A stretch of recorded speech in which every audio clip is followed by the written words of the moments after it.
Hello students, अगर आप भी सेकंड ग्रेड की तैयारी कर रहे हैं और आपको लग रहा है कि जो फर्स्ट ग्रेड का पेपर हुआ है उसका लेवल बहुत हाई कर दिया गया, बहुत अलग लेवल के क्वेश्चंस पूछे गए, कहीं ऐसा लेवल हमारा ना आ जाए, हमारा पेपर लेवल कैसा आ सकता है, हमें कहाँ से पढ़ना चाहिए, साथ ही क्या हमें हमारी बुक लिस्ट बदल देनी चाहिए या फिर बहुत से ऐसे क्वेश्चंस जो आप लोगों को अभी परेशान कर रहे होंगे, इनका सीधा सा जो सॉल्यूशन है या फिर आपको कहाँ से तैयारी करनी है, किस लेवल की तैयारी करनी है, इन सभी बातों को आज यहाँ हम समझने वाले हैं। स्टूडेंट्स, सबसे पहले तो अपने ऊपर विश्वास कीजिए कि आपने जो रास्ता चुना है वो बहुत अच्छा है, उस पर चलकर आप सफलता जरूर पा लेंगे। दूसरा काम, आप जो कुछ अब तक पढ़ रहे थे, आपके पास सेकंड ग्रेड से रिलेटेड जो भी बुक लिस्ट है वो बहुत अच्छी है। एक, आपको खुद पर विश्वास करना है, सेल्फ स्टडी पर विश्वास करना है कि जितना भी अच्छा कर सकता हूँ मैं अपना कर सकता हूँ और जितना भी अच्छा होगा वो मेरे द्वारा ही होगा। ठीक है, आपको ये नहीं देखना है कि मैं वहां से ऑनलाइन क्लासेस ले लूं, अब वहां से मैं टेस्ट सीरीज को ऐसे सॉल्व कर लूं या फिर वो ये रणनीति बता रहे हैं मैं इसे फॉलो कर लूं।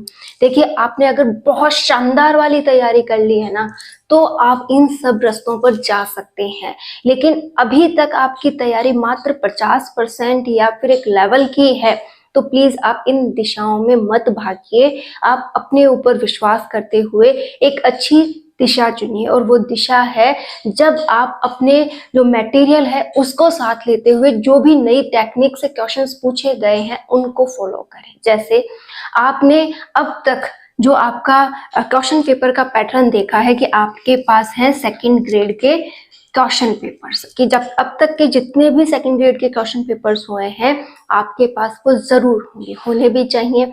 आपको क्या करना है, उन क्वेश्चन की वापस से एनालिसिस करनी है। जैसे आपने लिया है, किसी भी ईयर का ले लीजिए, जैसे 2018 का ले लिया, 2022 का ले लिया, या कोई भी ईयर का आपने क्वेश्चन पेपर ले लिया, उसमें है ये फर्स्ट क्वेश्चन। ठीक है, क्वेश्चन को आपने ध्यान से पढ़ा, समझा, उसमें भी कोई पॉइंट ऐसा होगा जिस पर वो क्वेश्चन पूछा गया है। ठीक है, उसी के साथ यहाँ पर 4 ऑप्शन भी दिए हुए होंगे। आपको क्या करना है, अब इस टॉपिक पर पूरा काम करना है, जिस पर भी वो क्वेश्चन बना है उस टॉपिक पर आपको काम करना है, उस पर अपनी पकड़ बनानी है। अब ये मत कीजिए कि मुझे ये बुक कंप्लीट करनी है, मुझे यहाँ से पढ़ना है, मुझे ये करना है। आपको जो तरीका मैं बता रही हूँ, मुझे देखो इसमें बहुत फायदा हुआ था ये सब कुछ करके, आपको भी इसमें बहुत अच्छा प्रॉफिट हो सकता है। आपको करना ये है कि ये वाला हिस्सा जो है इस पर काम कीजिए, साथ ही साथ ये जो 4 ऑप्शन है एक तो इससे रिलेटेड ही होगा, बचे हुए जो 3 ऑप्शंस हैं उन तीनों ऑप्शन को भी आप पढ़िए कि वो कहाँ से जुड़ रहे हैं, कैसे थ्योरी उसके पीछे है, क्योंकि यहाँ से आपको एक तो यही मिल रहा है, 3 और ऑप्शन पे क्वेश्चंस मिल रहे हैं। हो सकता है इस बार जो क्वेश्चन आपसे पूछा जाए वो इस वाले ऑप्शन से हो। कहने का अर्थ है कि इस क्वेश्चन का कोई भी पैटर्न बदला जा सकता है, आपको बड़ी गहराई से एक एक क्वेश्चन पर काम करना है। फिर से आपको दूसरा क्वेश्चन लेना है, वो क्वेश्चन किस पर पूछा गया है, उसका ऑप्शन उससे रिलेटेड है, ये आपका एक टॉपिक बनाएगा। और बचे हुए जो 3 ऑप्शन है वो तीनों ऑप्शन किसके बारे में बता रहे हैं, कौन सी थ्योरी से जुड़े हैं, ये आपको पढ़ना होगा।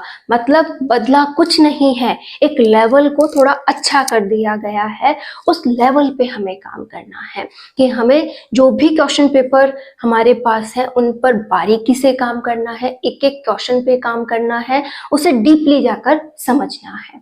दूसरा सबसे इंपॉर्टेंट काम जो और आपको करना है वो ये है कि अभी जो फर्स्ट ग्रेड के पेपर हुए हैं, जितने भी फर्स्ट पेपर, जैसे 23 तारीख को एक फर्स्ट पेपर हो चुका है, 26 तारीख को एक फर्स्ट पेपर हो चुका है और फर्स्ट पेपर होने वाले हैं, तो जो भी फर्स्ट पेपर्स हैं उन फर्स्ट पेपर को आपको क्या करना है, या तो ऑनलाइन मिल जाएंगे या फिर आप आरपीएससी की साइट से उन्हें डाउनलोड कर ले, लेकिन वो आपको लेने हैं।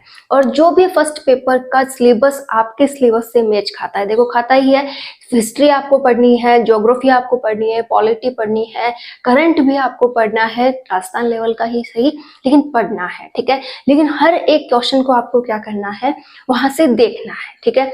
आप वो क्वेश्चन देख रहे हैं, उस क्वेश्चन की भी आप थ्योरी पढ़िए अगर वो आपके सिलेबस में है तो, ठीक है। उस क्वेश्चन को पढ़िए, उससे रिलेटेड ऑप्शंस को जैसा मैंने अभी बताया उन्हें भी पढ़िए। ये काम अगर आप करते हैं तो आपको मदद जरूर होने वाली है। तो जो फर्स्ट ग्रेड के जितने भी अभी फर्स्ट पेपर्स होंगे वो आपको सारे लेने हैं, सबके क्वेश्चंस आपको सही से सॉल्व करने, सबकी थ्योरी को आपको ध्यान से पढ़ना है। यही वो काम है जो अब इन 2 महीनों में आपको करना होगा। ये आपकी जीत को सुनिश्चित करते हैं। अगर आप खुद का अच्छा करना चाहते हैं तो आपको ये मेहनत तो करनी ही होगी। यहाँ पर अगर आप फर्स्ट ग्रेड के सारे पेपर्स को फिर से एक बार एनालिसिस करते हुए प्रत्येक क्वेश्चन पर काम कर लेंगे तो आप बहुत अच्छा कर सकते हैं। अब बात ये आती है कि मैम एनालिसिस भी करेंगे, क्वेश्चंस भी उठाएंगे, उनकी थ्योरी भी पढ़नी है, लेकिन अब ये थ्योरी पढ़े कहाँ से? हमारे पास जो मटेरियल है हम उसी से पढ़ें या फिर हमें एक्स्ट्रा मटेरियल भी लेना होगा? इस बार जितने भी क्वेश्चंस लिए गए हैं वो ज्यादा से ज्यादा आरपीएससी ने कोशिश की है कि राजस्थान सरकार की साइड से लिए जाएं या फिर एनसीईआरटी से लिए जाएं। किसी भी गाइड्स वगैरह पर उन्होंने ध्यान नहीं दिया है। तो मैं आपसे भी केवल इतना ही कहूंगी कि एनसीईआरटी जो हमारा है जिसमें आपको आपके सब्जेक्ट का भी देखना है। जैसे अगर आप साइंस के हैं, साइंस वालों को क्या करना होता है, बायो भी देखनी होती है, केमिस्ट्री भी देखनी होती है और फिजिक्स भी देखनी होती है। लेकिन एक बात ध्यान रखिएगा, हमें हमारे लेवल को पकड़ के चलना है। 11-12 तक का लेवल आपको आना चाहिए कि इन तीनों की आपको 11-12 तक की बुक तैयार करनी है। और आपके सब्जेक्ट का पेपर अगर आप यहाँ से देख रहे हैं, कैसे फर्स्ट ग्रेड में केमिस्ट्री का जो भी टॉपिक आपके सिलेबस में था उसे आप यहाँ से देखिए, कौन कौन से किस तरीके के क्वेश्चन पूछे गए हैं। सेकंड ग्रेड के खुद के आपको ये टॉपिक्स देखने हैं एनसीईआरटी से और उन्हें तैयार करना है। बायो का पेपर देख लीजिएगा फर्स्ट ग्रेड का, फिजिक्स का देख लीजिएगा, लेकिन वही देखिएगा जो आपके सिलेबस में है। जैसे 20% या 40% के समथिंग ही आपको देखने को मिलता है, पूरा नहीं मिलता। लेकिन उन क्वेश्चन पैटर्न को आप लें और उनको भी अपने सिलेबस में ऐड करें, ठीक है। इसी के साथ सेकंड ग्रेड के जो पेपर्स हैं आपके पास आपके सब्जेक्ट के, उन पर भी काम करें। ये हर कोई करे। जैसे ज्योग्राफी वाले हैं तो फर्स्ट ग्रेड के ज्योग्राफी के क्वेश्चंस पर काम करें, मात्र वही जो आपके सिलेबस में हो। देखो एक्स्ट्रा नहीं जाना, वही काम करना है जो आपके सिलेबस में है। ये जो काम होते हैं ना, इनसे आप अपने इस लेवल को सुधार सकते हैं। पढ़ तो हम बहुत पहले भी रहे थे, लेकिन अब हमारी मांग ये हो गई है कि लेवल को सुधारा जाए, लेवल को स्ट्रॉन्ग किया जाए। तो वो कैसे करना है, वो टेक्निक्स मैंने आपके सामने रखी है।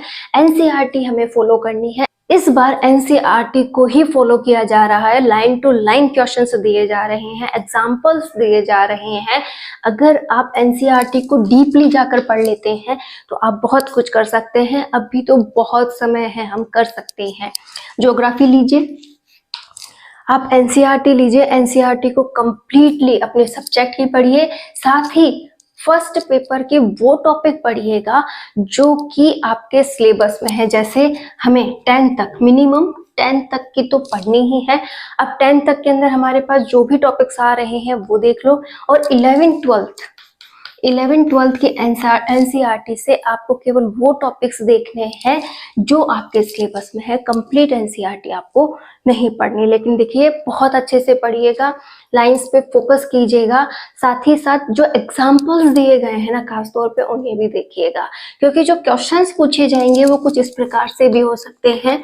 ये कथन है, ठीक है, और ये इसका कारण है। दोनों टॉपिक, ये जो दोनों शब्द लिखे जाएंगे ये पूरी तरह से एक टॉपिक से रिलेटेड होंगे।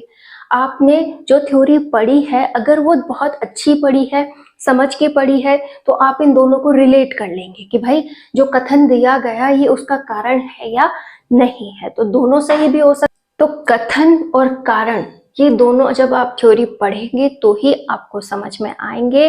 थ्योरी को बड़े समझते हुए पढ़ना, बहुत आराम से पढ़ना, ताकि इन दोनों में आप रिलेशन कर सके। साथ ही आपको इनका कौन सा सही है और कौन सा गलत है ये देखने को मिलने वाला है। एक और बात ध्यान रखिएगा, जो क्वेश्चन पेपर आया है ना वो पूरी तरह से ही बदला हुआ नहीं था।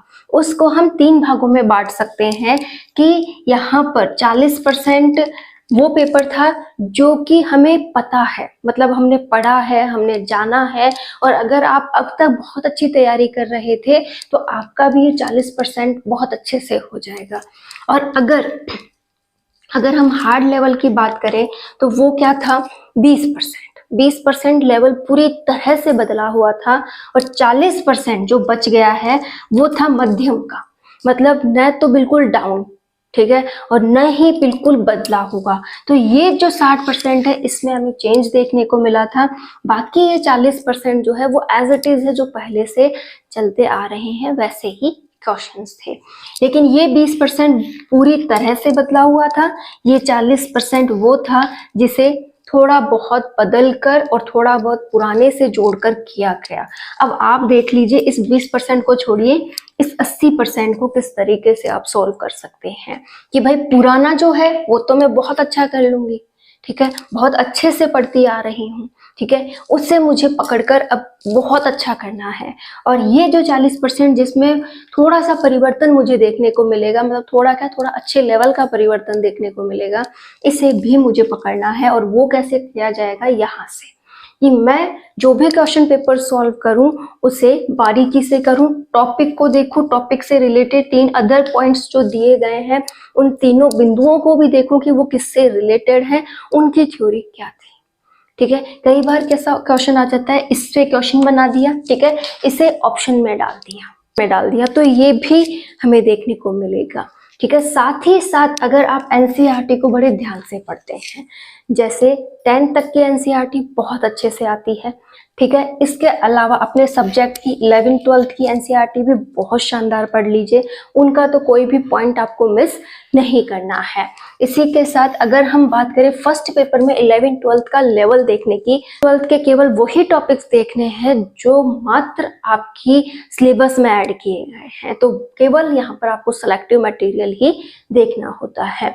अब बात एक और थी कि हमें राजस्थान सरकार के जो पोर्टल्स हैं उन पर काम करना है, तो आप आर्थिक समीक्षा जो भी राजस्थान सरकार डालती है उसे देखिएगा, बजट वगैरह जो देख रहे हैं। साथ ही साथ राजस्थान सरकार की जितनी भी साइट्स हैं उन साइट से ही हमें करंट देखना है। जैसे आपने, अगर हम बारीकी से देखते हैं तो वो सब हमें यहाँ मिलेंगे। साइकोलॉजी हमें बहुत अच्छी तैयार करनी है। साइकोलॉजी के लिए मैं आपको बुक सजेस्ट करूँ तो ओनली फॉर अवनी से पढ़िएगा।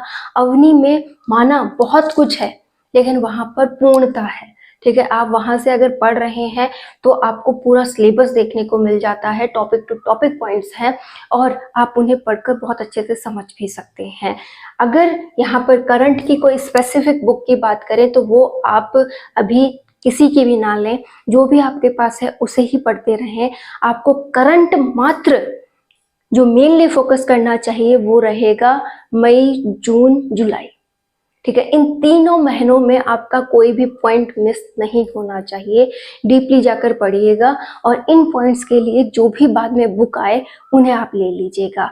फिलहाल आप जो कुछ भी जहां से भी पढ़ रहे हैं उसे करंट के लिए देखते रहें, पढ़ते रहें तो अच्छा है। फिलहाल आप करंट को ये मानकर चले कि मुझे लास्ट के जो भी समय है वो करंट के लिए बचा कर रखना है, वहां पर करंट को समय अधिक देना है। करंट में अब इन दिनों थोड़ा कम पढ़ूंगा या फिर जो भी मेरे पास मटेरियल है उसी को पढ़ता रहूंगा, ठीक है। ये वाला काम आप जरूर करें। बाकी first paper and second paper को इक्वल प्रायोरिटी से पढ़ें क्योंकि दोनों में आपको पास आना है। वो गलती ना करें जो बहुत से स्टूडेंट्स करते हैं कि सेकंड पेपर को अधिक समय दे देते हैं और फर्स्ट पेपर को नहीं। फर्स्ट पेपर जितना स्ट्रॉन्ग होगा उतना ही आप जीत के करीब होंगे। यहाँ पर फर्स्ट पेपर को भी आप उतना ही अच्छा पढ़ें। ये जो 5 ऑप्शंस हमारे पास होते हैं इन 5 ऑप्शन पर पूरी अच्छे से काम करें। देखिए 5वां तो हमें बाद में काम आता है, अनुत्तरित होता है, मतलब उत्तर आप नहीं दे रहे हो तो इसे भरोगे। अदरवाइज इन चारों पर आपको बहुत अच्छे से काम करना है। एक एक बिंदु पर आपको पकड़ बनानी है जो भी आपके पुराने पेपर्स में दिए हुए हैं। अब आपको लेवल केवल पढ़ाई का सुधारना है, टॉपिक्स वही है, सामग्री वही है, बस पढ़ने का लेवल बदला है। कई स्टूडेंट्स कह सकते हैं कि मैम हमारे पास एनसीईआरटी नहीं है। देखो ये वाला सॉल्यूशन भी मैं यही बता देती हूँ कि अगर आपके पास एनसीईआरटी नहीं है तो आप एनसीईआरटी कहाँ से देख सकते हैं। एनसीईआरटी के लिए आप प्ले स्टोर पे जाएं, एनसीईआरटी बुक्स डालें। एनसीईआरटी बुक्स डालते ही आपके सामने बहुत सारे ऐप आएंगे, उसमें से एक ऐप को आप अपने लिए चुनें जिसकी भी बहुत अच्छी रैंकिंग हो, ठीक है। उसे आप डाउनलोड करेंगे तो उसमें हर एक क्लास की एनसीईआरटी आ जाती है, ठीक है। आप पर्टिकुलर क्लास की एनसीईआरटी का चैप्टर खोलते हुए उन्हें पढ़ सकते हैं, ज्यादा से एनसीईआरटी को पढ़ सकते हैं। देखो मेहनत तो हमें ही करनी होगी, चेंजेस चेंजेस अपने आप में ही करने होंगे। किसी चीज को नहीं बदलना, ना मटेरियल को, ना किसी और को, बस बदलना है अपने आप को। अपने ऊपर काम कीजिए। ये जो समय मिल रहा है इसमें सोचिए इस बार मुझे एग्जाम क्लियर करनी ही है, नेक्स्ट जब मैं सोचूं कि हाँ मैं नेक्स्ट ईयर कर लूंगा या फिर जब कभी वैकेंसी आएगी तो उसमें हो जाएगा। क्या हो रहा है, धीरे धीरे लेवल्स बदल रहे हैं, हार्डनेस बढ़ती जा रही है, स्टैंडर्ड बढ़ता जा रहा है। इस साल अगर हम क्लियर कर लेते हैं तो बहुत अच्छा हो सकता है। तो जितना भी दमखम दिखाना है इन 2 महीनों में दिखाइए, जमकर तैयारी कीजिए, जितना भी आप पढ़ सके पढ़िए और अपने लेवल को स्ट्रॉन्ग करते जाइए।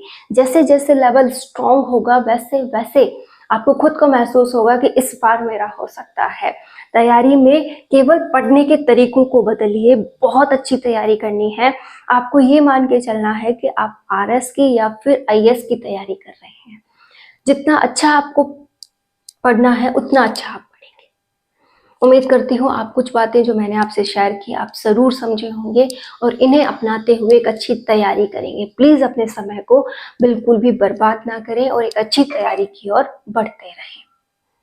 All the best.